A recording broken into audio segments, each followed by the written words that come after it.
Kajian Kitab.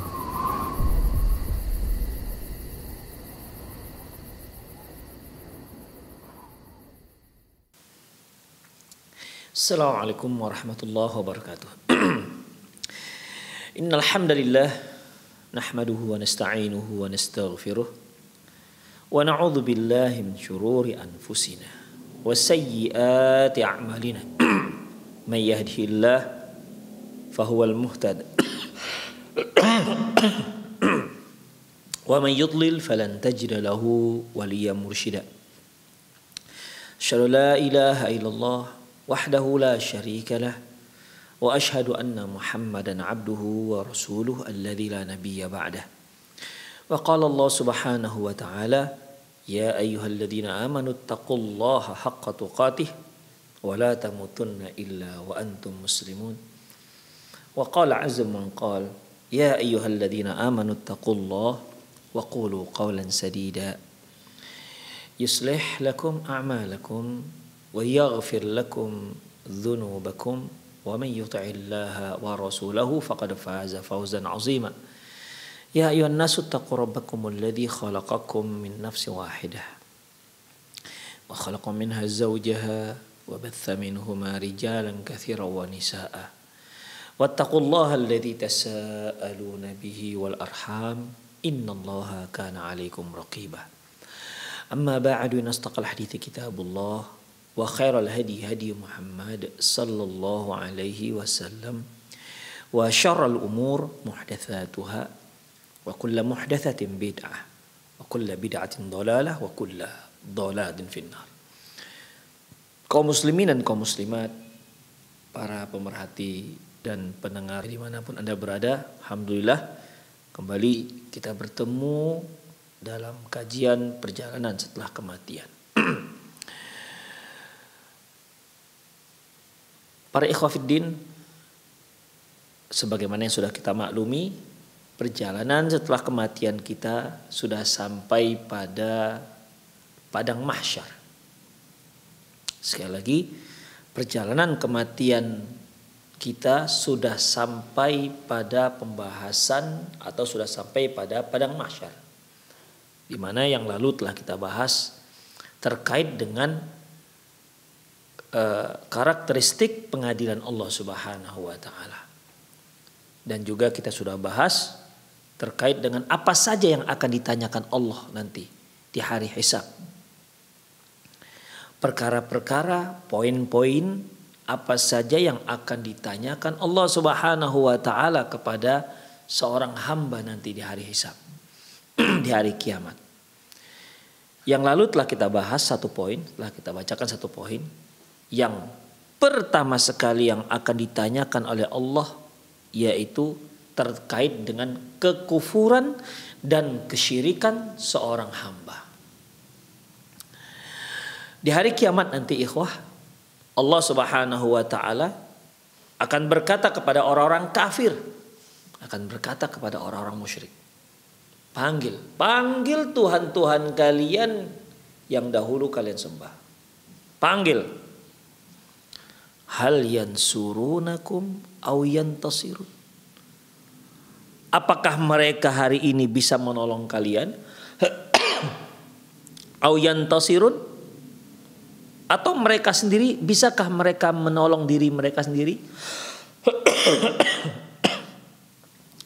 Pada saat ini yang kalian sembah dahulu, yang kalian katakan mereka adalah Tuhan, yang kalian katakan mereka itu adalah yang bisa mengatur apa saja, yang layak untuk disembah, panggil kemari, kata Allah. Panggil. Dan saksikan. Apakah mereka bisa menolong kalian? Atau apakah mereka sendiri bisa menolong diri mereka sendiri? Dan banyak ayat-ayat yang terkait dengan ini. Itulah yang pertanyaan yang terbesar yang akan ditanyakan Allah Subhanahu wa taala kepada orang-orang kafir dan kepada orang-orang yang pernah mensekutukan Allah, yang telah mensekutukan Allah di saat mereka hidup di dunia lalu. Kemudian ikhwah, pertanyaan kedua yang akan ditanyakan Allah Subhanahu wa taala nanti di hari hisab. Yus'alul mar'u fi yaumil qiyamati an jami'i a'malihi allati amilaha fil hayatid dunya. Seseorang akan ditanya di hari kiamat nanti tentang semua perbuatan tingkah laku yang pernah dia lakukan semasa dia hidup di dunia. Semua tanpa terkecuali akan ditanyakan oleh Allah Subhanahu wa taala. Kama qala ta'ala sebagaimana firman Allah Subhanahu wa taala dalam surah Al-Hijr ayat 92 93, fa wa rabbika lanas'alannahum ajma'in, demi Rabbmu kami akan tanyakan mereka semuanya, amma kanu ya'malun, akan apa saja yang pernah mereka lakukan semasa mereka hidup di dunia. Semua perbuatan kita akan ditanya oleh Allah nanti di hari kiamat. Apapun perbuatan itu, sekecil-kecilnya sampai perbuatan yang sebesar-besarnya. Dari dosa yang paling kecil sampai dosa yang paling besar. Dari perbuatan yang dari amalan kecil sampai yang terbesar, semua akan ditanyakan oleh Allah Subhanahu wa taala. Falanas'alannahum ajma'in amma kanu ya'malun. Kami akan tanya semua mereka akan kami tanya akan apa yang pernah mereka lakukan.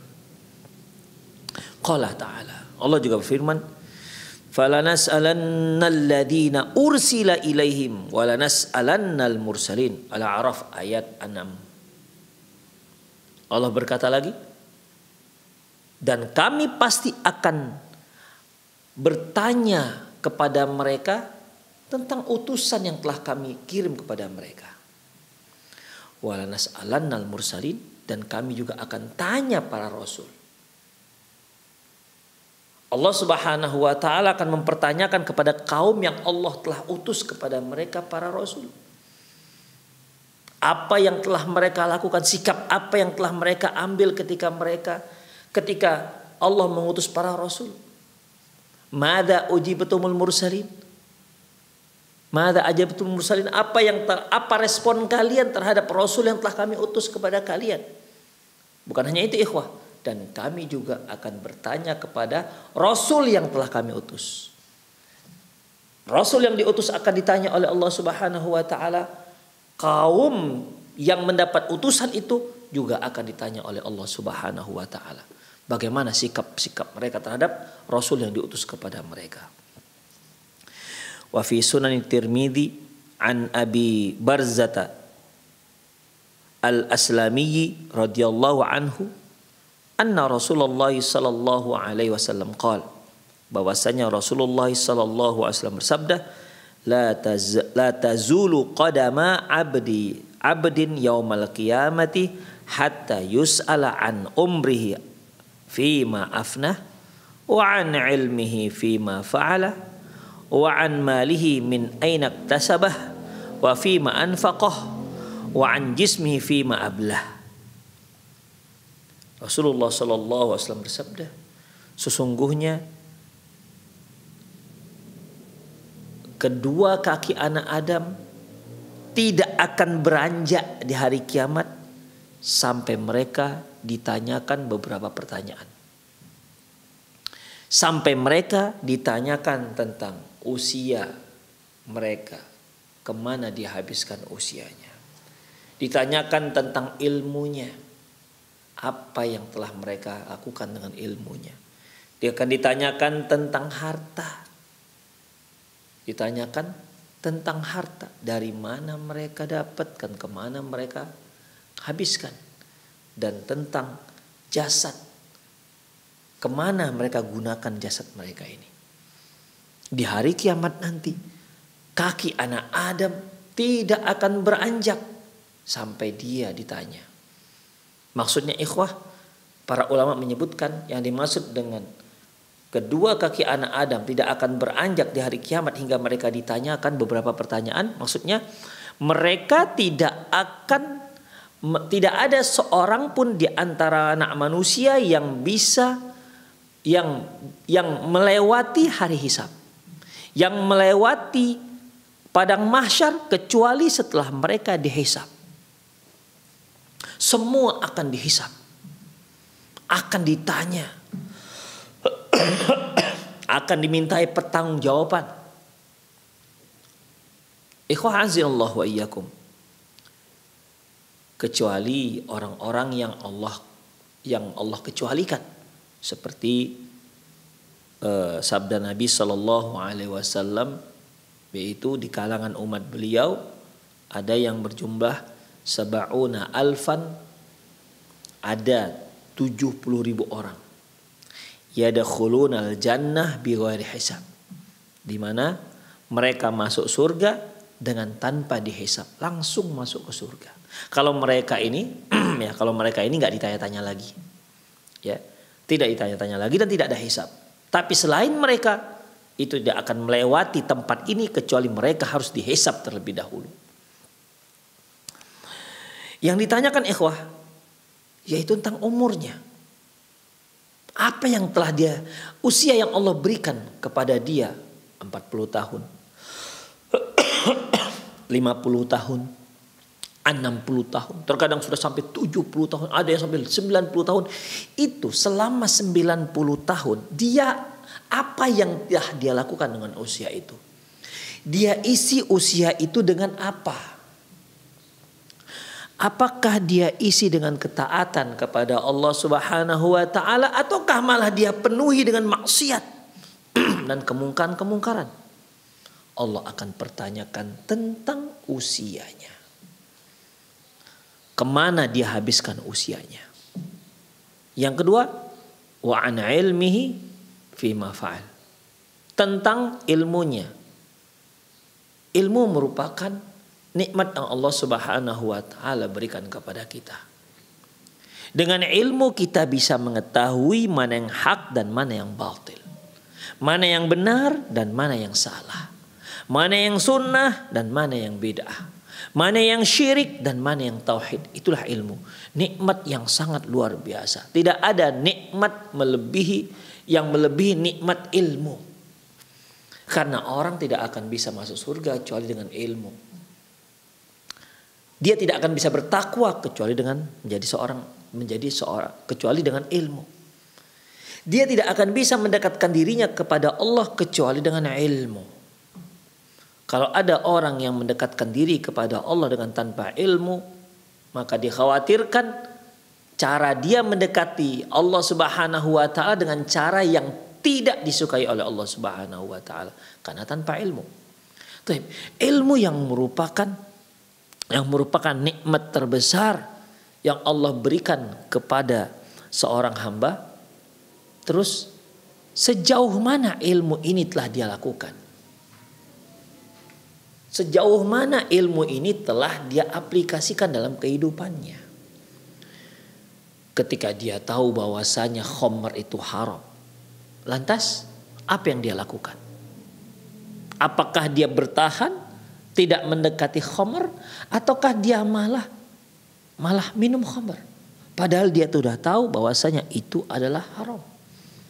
Dia tahu persis bahwasanya sholat yang 5 waktu itu wajib. Tahu persis.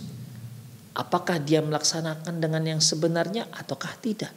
Ataukah malah dia lalaikan sebahagiannya? Atau malah dia tak lakukan sama sekali?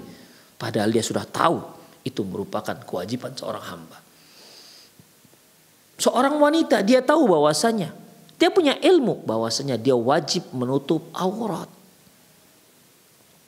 Dan dia sudah punya ilmu tentang syarat-syarat menutup aurat.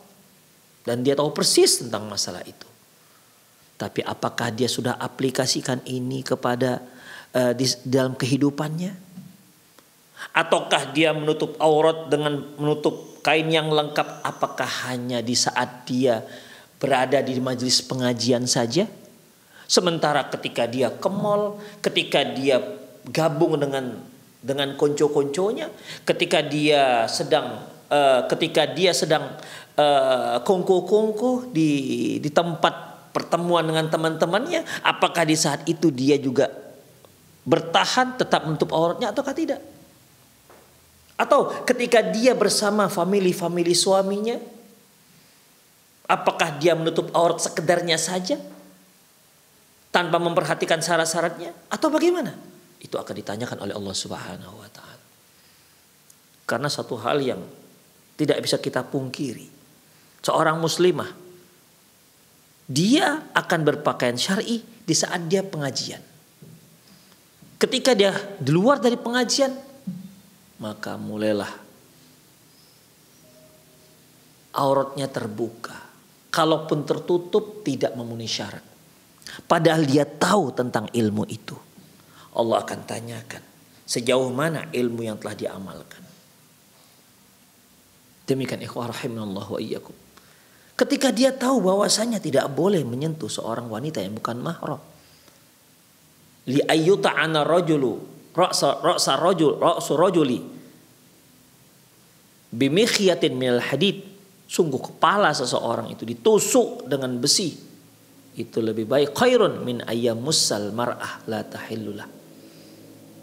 Daripada dia menyentuh wanita yang tidak mahramnya. Tahu dia hadisnya. Lantas apakah dia melaksanakan ini? Ketika Rasulullah SAW mengatakan la yakhluwanna rajulu bi imra'atin illa thalithu musyaitan, tidaklah seorang laki-laki berdua-duaan dengan seorang wanita yang bukan mahram ya kecuali yang ketiganya syaitan, apakah dia laksanakan ini?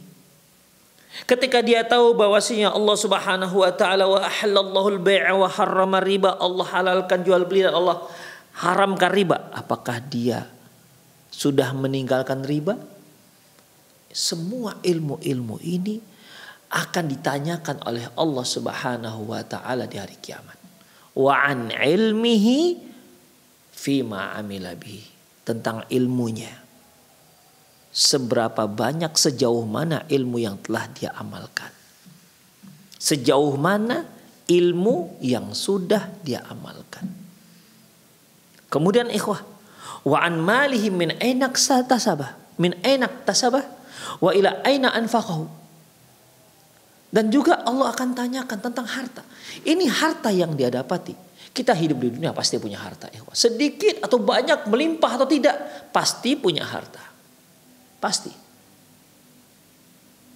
Lantas, tuh harta yang dia miliki, yang akan ditanyakan, dari mana dia dapatkan tuh harta?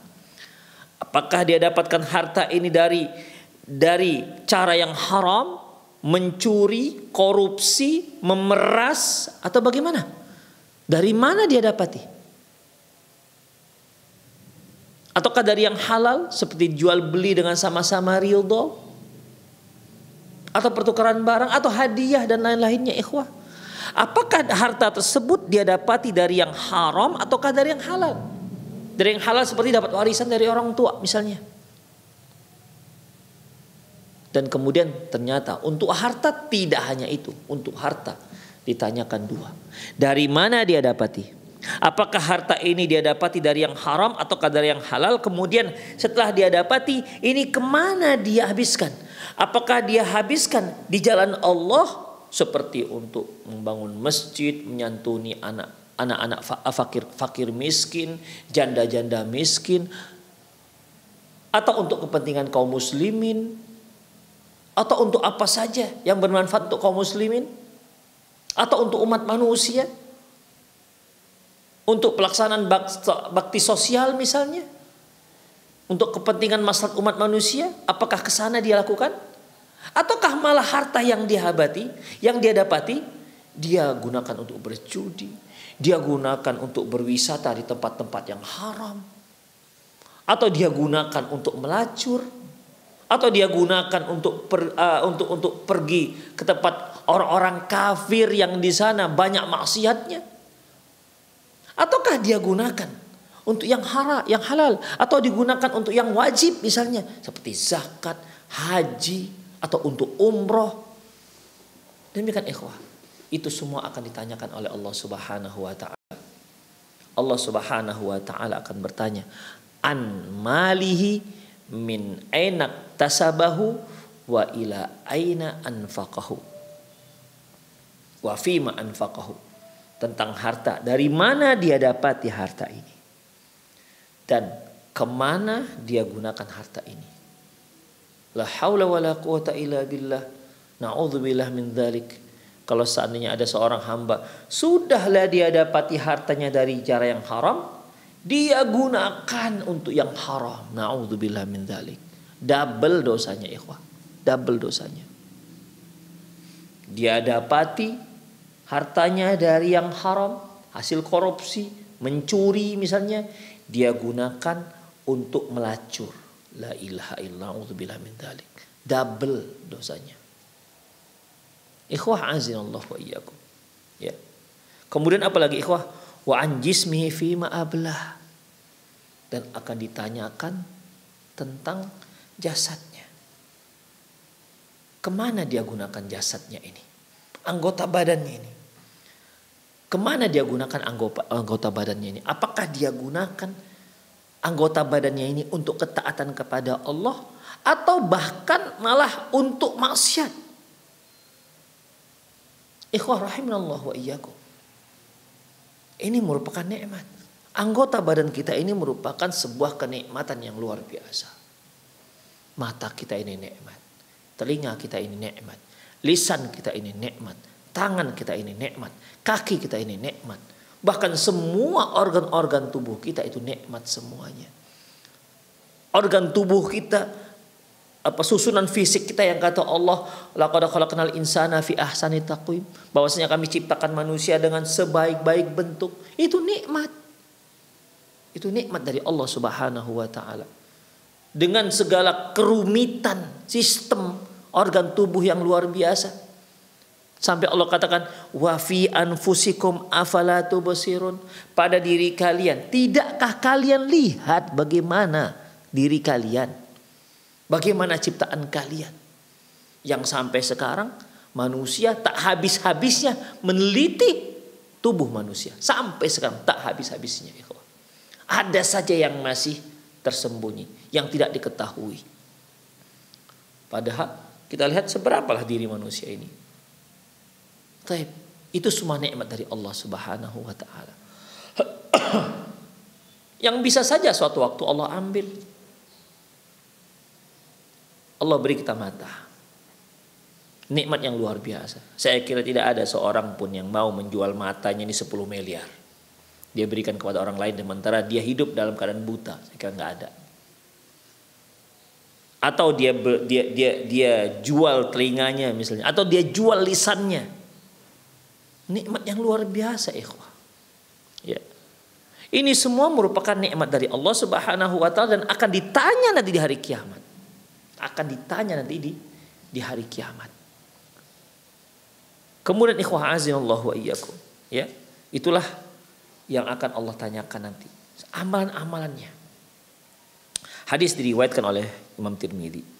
Kemudian wa fi Sunan Tirmidzi aidan, masih dalam Sunan Tirmidzi, an Abdullah bin Mas'ud, dari Abdullah bin Mas'ud radhiyallahu anhu, anna Nabi sallallahu alaihi wasallam qala, bahwasanya Nabi sallallahu alaihi wasallam bersabda, La tazulu qadamu bani Adam yaumal qiyamati min 'indi rabbih, bahwasanya kaki anak Adam tidak akan beranjak di hari kiamat nanti dari Allah Subhanahu wa taala, hatta yus'ala an khamsin, sampai dia ditanya dengan 5 perkara. An umrihi fima afnah, tentang usia yang Allah berikan kepada dia, kemana dia habiskan usianya. Wa an syababi fima ablah, tentang usia muda, kemana dihabiskan masa mudanya.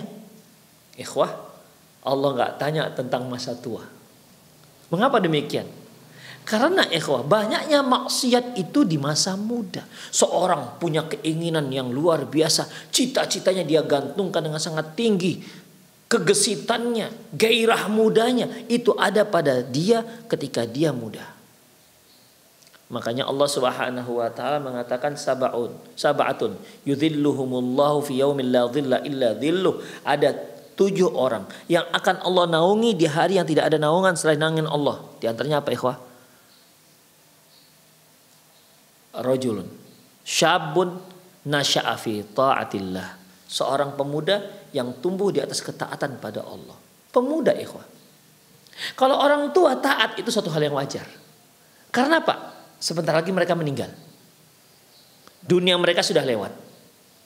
Mereka juga tidak ada habis keinginan untuk lebih daripada itu. Kenapa? Tenaga sudah berkurang. Mata sudah kabur, kulit pada kendur. Kemudian gigi sudah pada gugur. Demikian ikhwah. Sehingga keinginan-keinginan itu sudah nggak ada, pupus. Tidak ada lagi antusias seperti dia di muda. Makanya ikhwah, kalau kita lihat ada orang-orang yang tua, yang pensiun di masjid, itu biasa. Itu biasa. Yang luar biasa anak-anak muda yang selalu kita lihat di masjid, ini baru yang luar biasa. Karena masa mudanya itu masa muda yang penuh gejolak dan keinginan, tapi dia berhasil mengendalikan tetap di atas ketaatan pada Allah Subhanahu wa taala. Makanya masa muda itu akan ditanyakan oleh Allah Subhanahu wa taala. Oleh karena itu ikhwah, ya, para ulama mengatakan apabila seorang menghabiskan masa mudanya di atas ketaatan pada Allah Subhanahu wa taala, kemudian ketika dia masuk pada usia tua, yang tadinya dia rajin baca Quran mungkin 1 hari setengah juz atau 1 juz, sekarang sudah nggak sanggup lagi, hanya mungkin 2 halaman. Yang tadinya dia puasa Senin Kamis atau bahkan dia puasa Nabi Daud, kali ini sudah nggak sanggup lagi puasa. Kenapa? Sudah tua, semakin tua. Yang tadinya dia sholat malam, sekarang sudah nggak sanggup lagi, paling hanya witir 1 rakaat karena sudah tua. Maka ikhwah, para ulama kita mengatakan dia akan dapatkan pahala sebagaimana yang dia lakukan ketika dia masih muda. Karena orang yang sudah uzur, dia akan dapat pahala sebagaimana ketika dia tidak uzur. Demikian ikhwah. Ya. Seperti misalnya apabila si A melakukan puasa Senin Kamis, suatu hari dia sakit, nggak bisa puasa Senin Kamis, maka dia ditulis puasa Senin Kamis. Kenapa? Dia meninggalkannya karena uzur. Itulah istimewanya anak muda. Kalau dia taat kepada Allah Subhanahu wa taala, amalannya akan dihitung sampai dia tua. Beda dengan orang tua, ikhwah. Ya, beda dengan orang tua. Orang tua di masjid itu biasa, orang tua taat itu biasa, orang tua tahajud itu biasa. Ya, karena memang dunianya tidak ada yang bisa diharapkan lagi dengan dunianya. Baik. Wa an syababihi fima ablah. Akan ditanyakan tentang masa mudanya itu dihabiskan kemana? Apakah dihabiskan masa mudanya itu kongko-kongko dengan teman-temannya di kafe-kafe hanya untuk ya ngobrol-ngobrol nggak jelas juntrungannya, habis begitu saja pergi sana pergi kemari tanpa ada manfaat sama sekali. Hanya saja ketawa-ketawa, ketiwi-ketiwi sana kemari, sama sekali nggak ada manfaatnya untuk dunianya apalagi untuk akhiratnya. Allah akan tanyakan. Kalau orang tua nggak bisa kesana kemari lagi ikhwah, sudah lututnya sudah pedih, jangankan untuk pergi-pergi, bangkit saja dari duduk berdiri sudah pedih lututnya. Anak muda gesit, dia bisa kesana kemari, pergi sana kemari, apalagi mereka yang punya pitih, apalagi mereka yang punya duit, mereka bisa pergi kesana kemari. Orang tuanya yang kaya raya, dia bisa pergi kesana kemari, dia bisa berbuat apa saja, keinginan apa yang dia inginkan dia bisa lakukan. Itu anak muda. Jika anak muda seperti ini, dia manfaatkan waktunya untuk ketaatan pada Allah Subhanahu wa taala, itu pahalanya jauh lebih besar ketimbang orang tua yang taat. Karena godaan anak muda itu lebih besar. Makanya Allah tanyakan wa an syababi fima ablah. Akan ditanyakan masa mudanya, kemana dia habiskan masa mudanya. Ingat, masa tua enggak ditanya. Wa an malihi min aina iktasabahu wa fima anfaqahu. Dan tentang harta, dari mana dia dapatkan dan kemana dia habiskan. Wa madza amila fima alima, dan akan ditanyakan apa yang dia amalkan dengan ilmu yang telah dia ketahui. Walladzi yata'ammal fi misli hadzal hadis, bagi yang memperhatikan hadis ini, ya'lam sirra fi da'wati Rasulullah sallam al muslim ila takhaffufi minal mal. Dari sini bagi yang mau meneliti dan mengamati hadis ini, dia pasti akan dapatkan apa rahasia di balik mengapa Rasulullah mengajak kaum muslimin untuk memiliki harta ala kadarnya saja. Fakullama kathura malul 'abdi kathura hisabuhu wa tal. Karena semakin banyak harta seorang hamba, maka semakin lama dan semakin panjang juga hisabnya di hadapan Allah Subhanahu wa taala. Semakin lama. Mereka yang hanya miliki sepeda, tak punya rumah misalnya, rumah hanya ngontrak, dibandingkan dengan orang kaya raya, rumah 10, kendaraan mewah, ya, anggota keluarga 5, tapi kendaraan 10, masing-masing punya dua mobil, maka dia akan dihisap lebih lama. Kenapa? Mobilnya lebih banyak, lebih mahal, rumahnya lebih banyak, perabotan-perabotan lebih mewah, pakaiannya lebih mewah dengan berbagai macam merek-merek yang branded, maka akan semakin lama dihisapnya. Adapun yang si fulan, yang sederhana, pakainya hanya 5 potong. Sementara si kaya pakainya 3 lemari, celananya 3 lemari, belum lagi bajunya. Demikian ikhwah, yang ini hanya 5 potong, makanya cepat selesai. Yang ini walaupun dia seorang yang bertakwa, ya tapi karena dihisap satu persatu jadi lama. Demikian ikhwah. Dari sinilah bagi yang memperhatikan masalah ini, dia akan paham mengapa Rasulullah mengajak kaum muslimin untuk mensederhanakan harta yang dimiliki. Fakullama kathura malul 'abdi kathura hisabuhu wa tal. Semakin banyak harta seorang hamba, maka semakin panjanglah, semakin banyaklah yang akan dihisab. Wa kullama qalla maluhu wa khaffa hisabuhu wa asra bihi ilal jannah. Semakin sedikit hartanya, semakin ringan hisabnya dan semakin cepat dia masuk ke dalam surga. Waqad akhbarana Rasulullah sallallahu alaihi wasallam annal fuqara al muhajirin yasbiquna aghniya'ahum bil jannati bi 70 sanah, bi 40 sanah. Rasulullah sallallahu alaihi wasallam mengabarkan kepada kita bahwasanya orang muhajirin yang fakir, orang-orang muhajirin yang fakir, ya, itu akan lebih dahulu masuk surga 40 tahun ketimbang orang-orang kaya muhajirin. Demikian ikhwah. Orang-orang fakir muhajirin, para sahabat kan ikhwah, ada muhajirin, ada ansor. Ya, ada muhajirin, ada ansor. Orang-orang muhajirin ini ikhwah, mereka kan meninggalkan kota Madinah, meninggalkan kota Mekah, menuju kota Madinah. Mereka tinggalkan semua harta-harta mereka yang ada di kota Mekah. Mereka nggak peduli. Yang penting mereka menyelamatkan agama mereka dan mereka pindah bersama Rasulullah SAW di kota Madinah. Dan mereka berkembang di kota Madinah. Pengorbanan mereka yang luar biasa. Adapun orang Ansor, mereka yang menyambut mereka.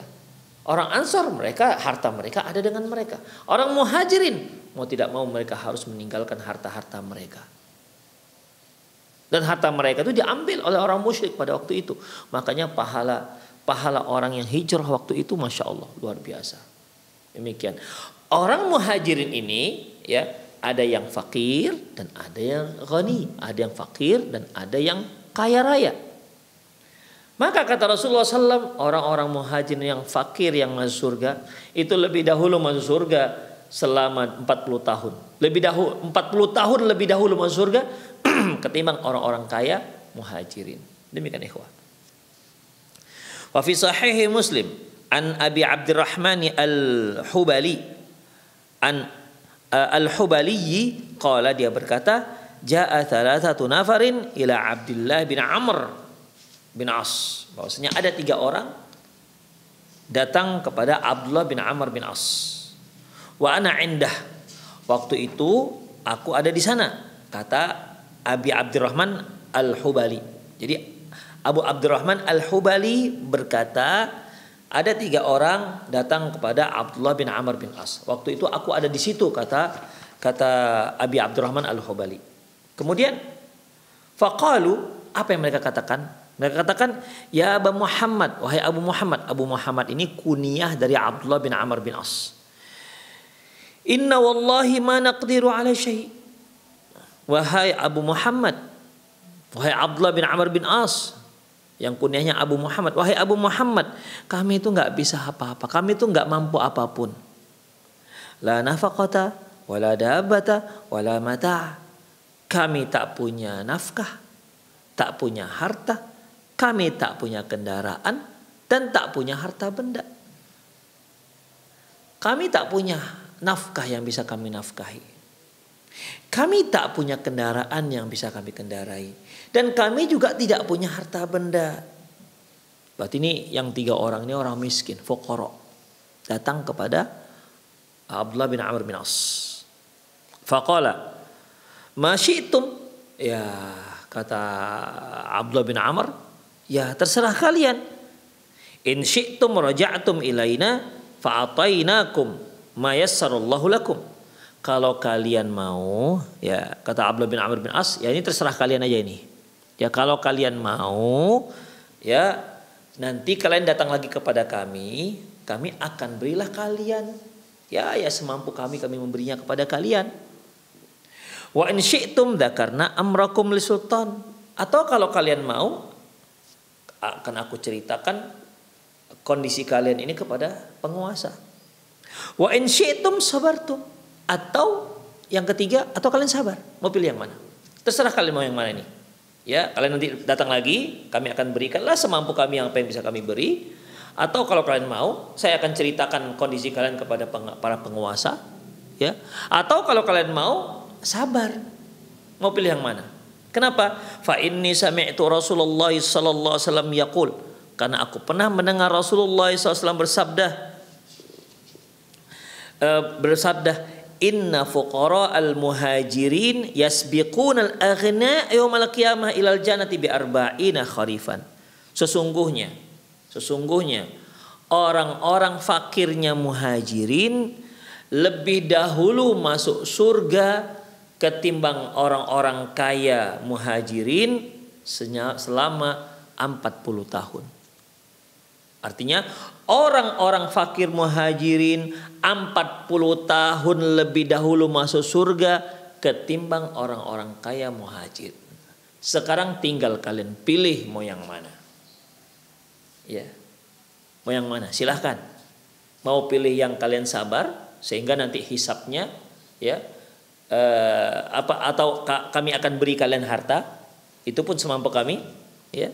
Apa yang Allah mudahkan kami berikan kepada kalian, atau kami ceritakan kondisi kalian kepada penguasa, ya nanti mungkin mereka beri kalian fasilitas atau subsidi atau bantuan apalah namanya, ya bantuan sosial apalah namanya. Atau yang ketiga itu kalian sabar, mau gimana? Kalau kalian sabar, ya berarti nanti kalian dalam keadaan fakir, hisab kalian ringan. Tapi kalau nggak sabar ya begitu, silahkan. Nah demikian ikhwah. Itulah pernyataan dari Abdullah bin Amr bin As radhiyallahu anhu. Demikian ikhwah rahimallahu ikum. Intinya bahwasanya yang kedua adalah yang akan ditanya oleh Allah Subhanahu wa taala nanti kepada hambanya, yaitu ma'amilahu fid dunya.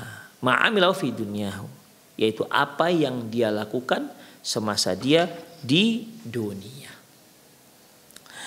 Yang ketiga, an-na'imul ladzi yatamatta'u bihi. Yang pertama yaitu yang akan ditanyakan. Yang pertama Allah tanyakan tentang kekufuran dan kesyirikan yang dilakukan oleh manusia. Orang-orang kafir, orang musyrik akan ditanya oleh Allah Subhanahu wa taala tentang kekufuran mereka, tentang kesyirikan mereka. Yang kedua akan ditanyakan dari hamba amalan apa yang dia lakukan semasa di dunia. Yang ketiga yaitu akan ditanyakan oleh Allah Subhanahu wa taala tentang nikmat yang dia rasakan, yang dia nikmati semasa dia di dunia. Yas'alullahu ibadahu fi yaumil qiyamati 'anin na'imil ladzi khawwalahum iyyahu fid dunya. Allah Subhanahu wa taala akan bertanya kepada seorang hamba nanti di hari kiamat tentang nikmat-nikmat yang Allah telah berikan kepada mereka semasa dia di dunia. Apa saja yang Allah berikan kepada mereka, nikmat apa saja yang Allah berikan kepada mereka, nanti Allah akan tanyakan di hari kiamat. Tuh nikmat tuh diapain? Mereka gunakan kemana tuh nikmat-nikmat itu? Kemudian kama qala azza wa jalla, sebagaimana firman Allah Subhanahu wa taala, tsumma latus'alunna yawma idzin 'anin na'im, Al-Kautsar ayat 8. Kemudian tsumma latus'alunna Kemudian kalian pasti hari tersebut akan ditanyakan tentang nikmat. Di sini latus alunna, Allah Subhanahu wa taala menyebutkan dua lafaz taukid. Pertama lamu taukid, latus alunna, diakhir dengan nun taukid saqilah.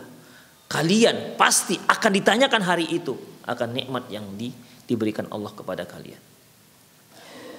Yakni bin na'imi sab'il butun, yaitu akan ditanya tentang nikmat, tentang perut kalian yang kenyang.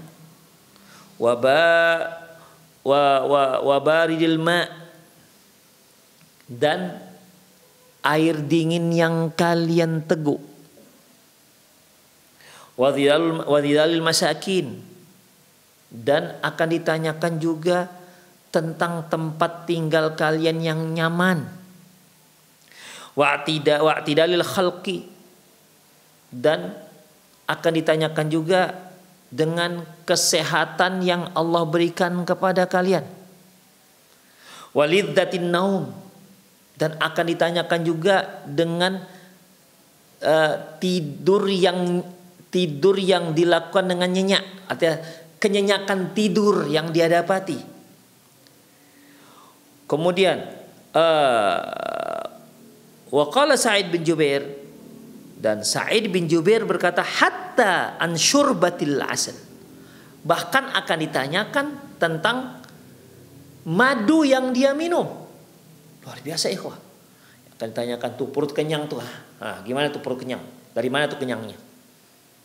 Perut yang kenyang, air dingin yang diminum, yang kita minum, rumah tempat tinggal kita yang nyaman, kemudian kesehatan yang Allah berikan, kemudian tidur kita yang nyenyak, semua itu akan ditanyakan oleh Allah Subhanahu wa taala. Bahkan Sa'id bin Jubair mengatakan dan juga tentang madu yang diminum.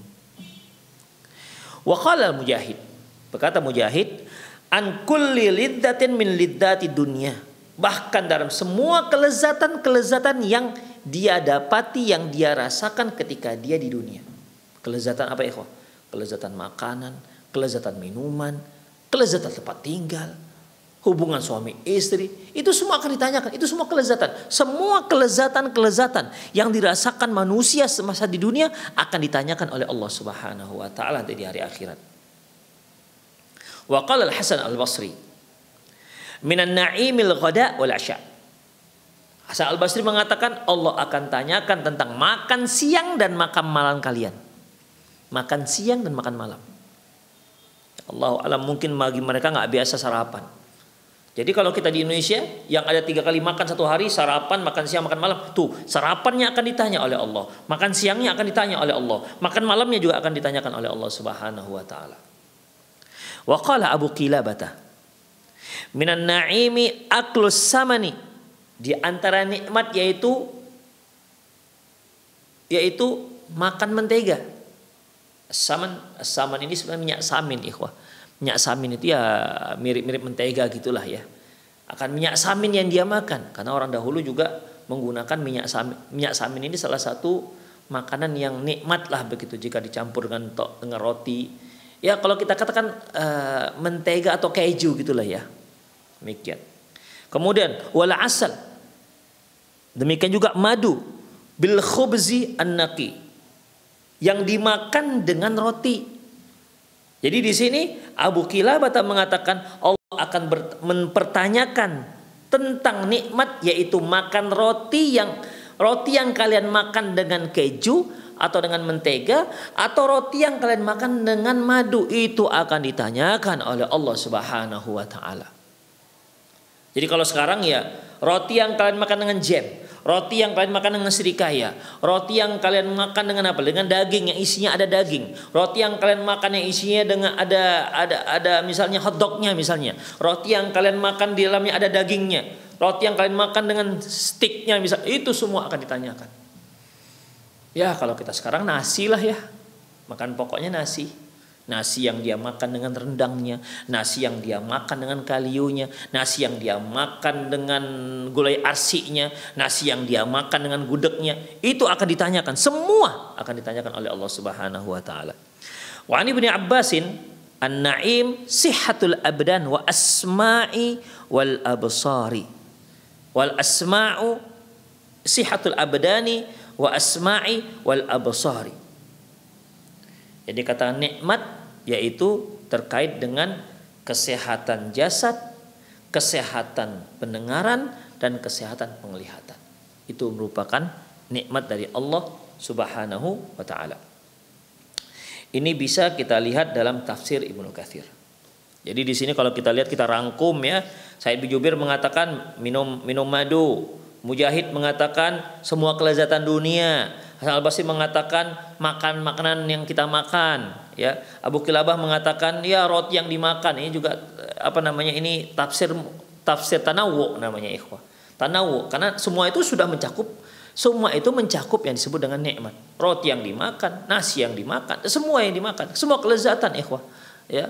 Tempat teduh yang sangat teduh, ruangan yang penuh AC. Demikian, di luar orang kepanasan, di dalam ruangan kita keteduh, bukan hanya teduh tapi malah dingin adem karena AC. Itu akan ditanyakan semuanya oleh Allah Subhanahu wa taala nanti di hari akhirat. Demikian juga kalau kata Ibnu Abbas, badanmu sehat. Badanmu sehat itu kamu gunakan kemana? Apakah kamu gunakan untuk maksiat? Badanmu sehat kamu pergi ke tempat-tempat maksiat, ataukah badanmu sehat kamu gunakan pergi sholat berjamaah di masjid? Atau badanmu sehat kamu gunakan untuk puasa? Atau kemana kamu gunakan badan sehatmu itu? Kesempatan kesehatan yang Allah berikan kepadamu itu kamu gunakan apa? Demikian. Atau muntang-muntang badanmu besar, sehat, kamu buat untuk menzolimi orang? Menzolimi orang yang lebih lemah? Demikian, ikhwah. Ya, pendengaran dan penglihatan juga demikian. Itulah ikhwah azinallahu. Itu semua akan ditanyakan oleh Allah Subhanahu wa ta'ala. Wa hadza fassaruha bihi min babit tanawwu' fi tafsir. Apa yang ditafsirkan oleh baik itu Sa'id bin Jubair, Mujahid, Abu Kilabah, Ibnu Abbas radhiyallahu anhuma, itu semua tafsir-tafsir tanawwu'. Mereka menyebutkan jenis-jenis nikmat dan tidak ada pertentangan. Semua itu nikmat Allah Subhanahu wa ta'ala. Fa inna asnafan na'im katsirun la tu'addu wa la tuhsa. Karena jenis-jenis nikmat itu banyak sekali, tidak bisa dihitung, ya, tidak terhitung jumlahnya, ikhwah, nikmat itu. Sebagaimana firman Allah Subhanahu wa taala surah Ibrahim ayat 34, wa in ta'uddu ni'matallahi la tuhsuha. Apabila kalian menghitung-hitung nikmat Allah, takkan mampu kalian hitung. Takkan mampu kalian hitung. Ikhwah, jangankan yang masuk ke badan kita ataupun sesuatu yang ada di luar badan kita. Badan kita ini saja kalau kita hitung-hitung nikmatnya luar biasa, gak akan terhitung. Ya. Yang nampak saja mungkin tak terhitung kita, apalagi yang di dalam. Nikmat Allah berikan brain, Allah berikan otak. Di sana ada saraf-saraf, di sana ada orang yang malah saraf. Ya, error dia, gak bisa mikir. Demikian, kadang-kadang senyum sendiri, ada saraf yang koslet. Kita alhamdulillah gak ada yang koslet. Allah berikan kesehatan, pikiran, insya Allah. Bahkan Allah berikan kecerdasan. Di sana masya Allah, Allah gak berikan kecerdasan. Tuh, kecerdasan kita yang Allah berikan secara alami, itu digunakan untuk apa itu? Apakah digunakan untuk berbohong? Digunakan untuk nilep uang negara? Atau digunakan untuk apa? Demikian, ikhwah. Karena kalau orang cerdas, ikhwah, mencurinya beda dengan orang yang gak cerdas. Orang yang gak cerdas, yang dia curi ayam, paling kambing. Demikian, bebek. Tapi orang cerdas mencurinya bukan kambing, ikhwah. Bukan itu yang dicurinya. Bukan 100, 200, juta, 2 juta. Yang dicurinya miliaran. Bahkan triliunan dicurinya. Itu kalau orang cerdas, makanya bahaya, ikhwah. Kalau orang cerdas yang tidak bertakwa kepada Allah, itu lebih berbahaya ketimbang orang bodoh yang tak bertakwa kepada Allah Subhanahu wa taala. Enggak banyak kerusakan yang dia buat. Itulah ikhwan azinallahu wa iyyakum. Jadi nikmat yang Allah Subhanahu wa taala berikan pada diri kita ini aja. Enggak usahlah yang di luar tubuh kita. Diri kita ini aja, di tubuh kita, dalam tubuh kita, masya Allah, haula wala quwata illa billah. Wa in ta'uddu ni'matallahi la tuhsuha. Seandainya kalian hitung-hitung nikmat Allah, tidak akan bisa kamu hitung. Demikian. Ikhwah, ingat, nikmat itu bukan berupa harta, kesehatan. Kita bisa melihat, seorang yang bisa melihat dengan tanpa kacamata, itu nikmat dari Allah Subhanahu wa taala. Ketika dia membaca, dia nggak perlu cari-cari kacamata. Demikian. Coba yang sudah pakai kacamata, berkurang nikmatnya. Dia nggak bisa membaca. Nih, kabur, harus pakai kacamata. Tuh, gimana kalau dia perlu membaca sementara kacamata tinggal? Kalau yang mata kan kebawa kemana-mana. Kan nggak ada orang yang matanya tinggal. Demikian. Nikmat dari Allah Subhanahu wa taala. Demikian ikhwah, azinallahu wa iyyakum. Demikian juga tidurnya bisa nyenyak, dia menghirup udara dengan lapang.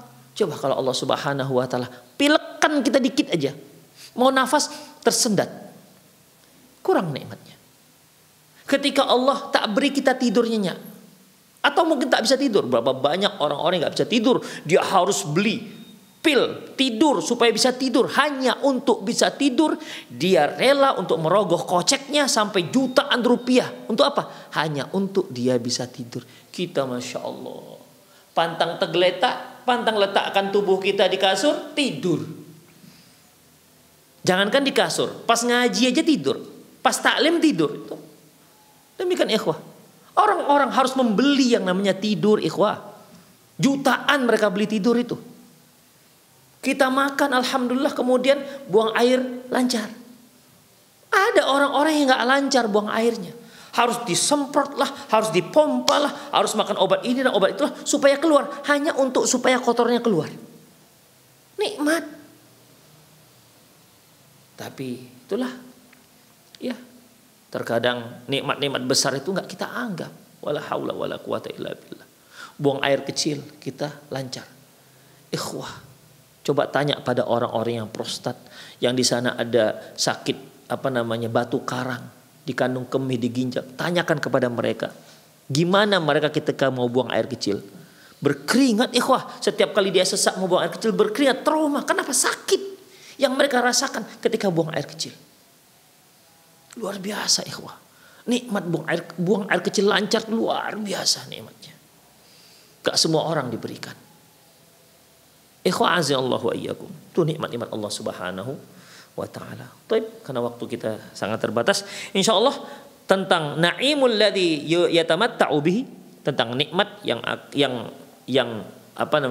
dirasakan, yang dinikmati oleh manusia, akan ditanyakan oleh Allah Subhanahu wa taala, yaitu poin yang ketiga, nikmat yang akan ditanyakan oleh Allah Subhanahu wa taala, nikmat yang Allah berikan kepada mereka.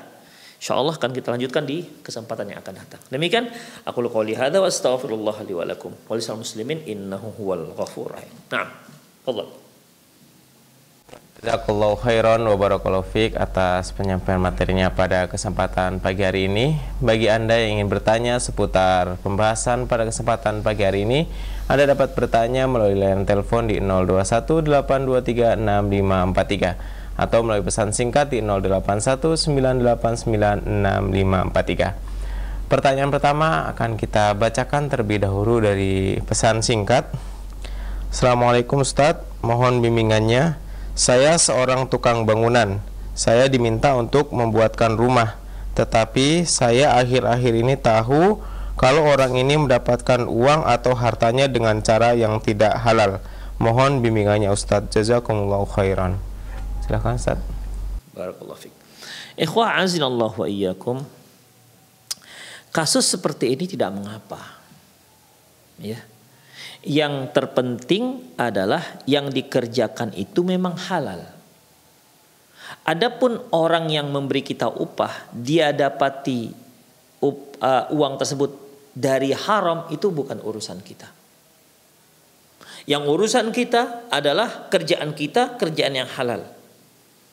Ya, kerjaan kita kerjaan yang halal, buat rumah misalnya halal, bukan disuruh untuk buat gereja, bukan, tapi untuk buat rumah boleh, silahkan. Untuk buat WC misalnya silahkan. Adapun uang yang dia gunakan untuk membayar kita adalah uang yang haram, itu urusan dia dengan Allah Subhanahu wa taala. Ya. Adapun kita halal. Karena Rasulullah Shallallahu alaihi wasallam juga melakukan transaksi jual beli dengan orang-orang Yahudi. Orang-orang Yahudi itu menghalalkan riba. Kata mereka, innamal bai'u mithlur riba.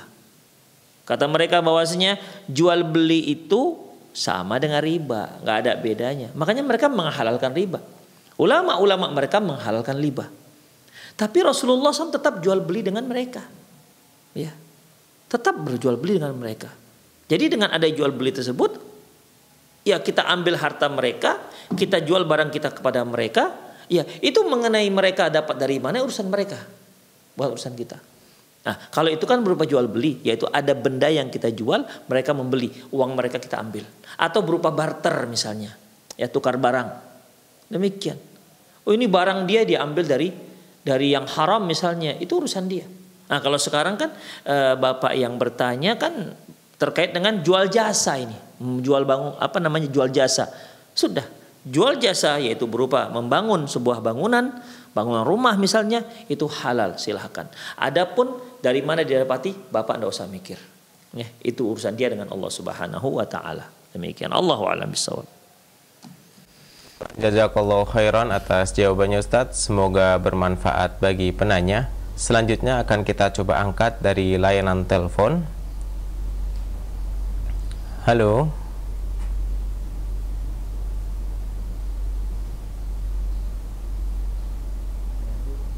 Halo.